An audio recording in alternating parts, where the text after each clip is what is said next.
Hey guys, it's Danny here for my second video blog for class.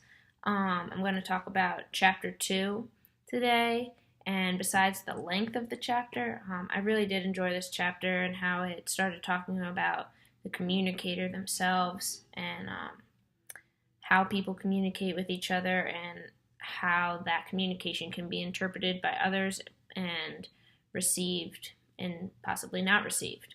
So, here are my thoughts and opinions on Chapter 2. Chapter 2 started talking about trait theories, and a trait is a distinguishing quality or characteristic or an individual's relatively consistent way of thinking, feeling, and behaving. And as we know, every single person is different in the way that they think and the things that they feel and how they behave. And this could be determined by many different factors in their life. And as the chapter went on, it started talking about other categories within the trait theory, such as argumentativeness and communication apprehension.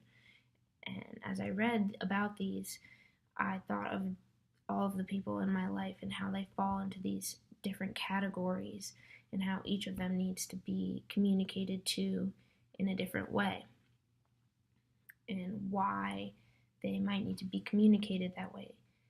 So then the chapter goes into talking about embodiment, and embodiment refers to theories that consider the body as central to communication.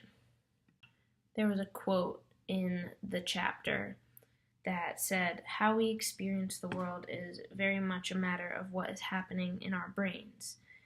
What happens in our brains is largely genetically determined." And I think this is extremely true. So how we think about things is going to determine what we think and what we see going on in the world and how we feel about those things. And what happens in our brains is genetically determined by how our brain is wired and our genes. I also found it really interesting how the chapter said that individual differences between communicators are largely a matter of differences between neurobiological systems and not differences between skill levels, training, or other kinds of learning. I think a lot of time people think that if they have more experience doing something that they're going to be better than someone who might not have that experience. Sometimes that might be the case, but more times than not, I think that if someone is passionate about something, they can go in and they can do it just as well as someone who has more training and more skills and is more qualified than them. And they should never be looked down upon because of that. I think everyone needs to be given credit for what they can do, and how their brain functions and helps them figure those things out and how to communicate those messages or communicate with those people. The chapter also talked about communicology, which is the study of human discourse or written or unspoken communication.